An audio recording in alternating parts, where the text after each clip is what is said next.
Assalamualaikum warahmatullahi wabarakatuh. Waalaikumsalam warahmatullahi wabarakatuh. Kami akan bertanya, nama saya Husni Mubarok.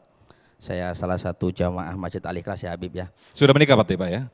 Sudah, alhamdulillah. Baru satu. Tetap insya Allah saya setia satu, tetap setia satu ya. Satu, doakan istiqomah. Baik, pertanyaan saya adalah tadi digambarkan bahwa Rasulullah itu adalah uswatun hasanah, contoh yang baik untuk keluarga ya baik. Yang saya pertanyakan, apakah ada sih istri Rasulullah itu yang sama mungkin dengan istri bapak-bapak ya di antara kita mungkin ya. Satu mungkin ada yang cerewet, ada yang bawel dan lain sebagainya. Kalau kita mencontoh Rasul tentu kan ya kejauhan ya karena jelas jauh banget. Nah makanya apakah menghadapi istri seperti itu Rasulullah juga punya contoh dengan istri-istrinya begitu Habib. Ya terima kasih. Baik, ini minta contoh yang langsung. Bagaimana Habib? Silakan Habib. Pak Husni tadi langsung meralat karena ada istrinya di sini. Silakan Habib. Ini luar biasa pertanyaannya, luar biasa, alhamdulillah. Ini rupanya curhat juga. Iya, alhamdulillah. Saya juga begitu, Pak.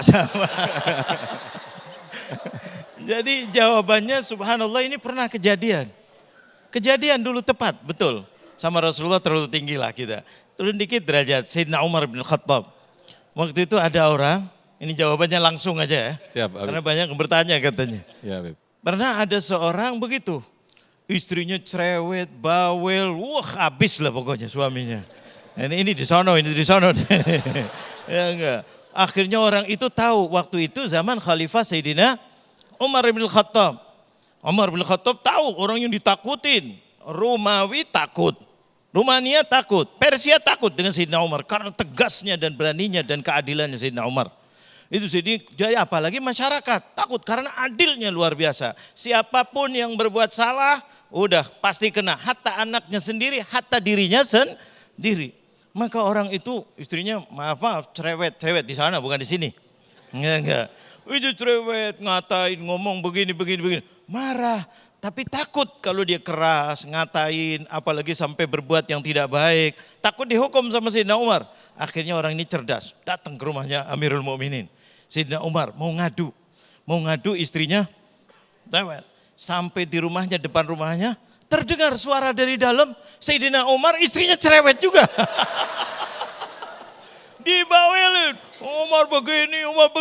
Dengar dari luar. Namanya orang kalau sudah lagi marah kadang-kadang suaranya nggak tahan, betul. Apalagi emak-emak, ya enggak piring pun terbang. Ini Sayyidina Umar dimarahin, didengerin. Ini sama katanya.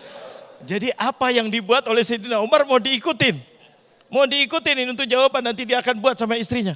Dia tungguin di luar aja. Dan rumahnya biasa kecil, sedang dengar. Tungguin Sayyidina Umar kok diem aja. Dipikir Sayyidina Umar kok begitu diem. Apa takut sama istrinya? Dia bilang diam. Akhirnya dia mau ngadu, nggak jadi dah.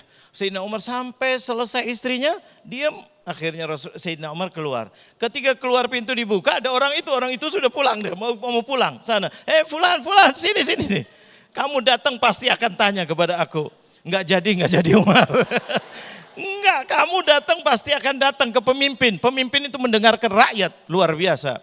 Akhirnya Sayyidina Umar mengatakan gini, tadi sebetulnya ya betul saya mau tanya, mau ngadu, tapi sampai sini ternyata sama juga katanya. Engkau juga diinikan, jadi engkau tidak jawab, saya diam dah. Iya, kenapa aku diam, kata Sayyidina Umar. Kenapa aku diam? Aku bukan takut sama istri, aku bukan takut, tapi ini ajaran Rasulullah. Bahwa kalau kita menghadapi istri yang lagi ngomel, lagi ini itu, diam kenapa? Ingat kebaikan istri, kata Sayyidina Umar. Istriku itu makan, saya makan, siapa yang masak? Bu, yang masak biasanya siapa? Apakah itu kewajiban istri atau suami? Tidak, kewajiban suami.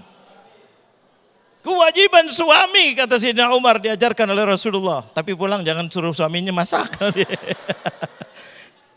Kewajiban suami memberi nafkah makan. bukan ngasih duit. Makanan sudah masak apa belum? Udah. Rumahnya bersih. Siapa yang bersihin? Istri. Kewajiban siapa? Anak saya dikasih makan, dididik oleh istri. Kewajiban siapa? Nah, banyak kewajiban aku yang dibebankan kepada istriku yang sayang luar biasa. Masakin, bersihin rumah, beri makan, nyuci baju. Semuanya itu kewajiban siapa?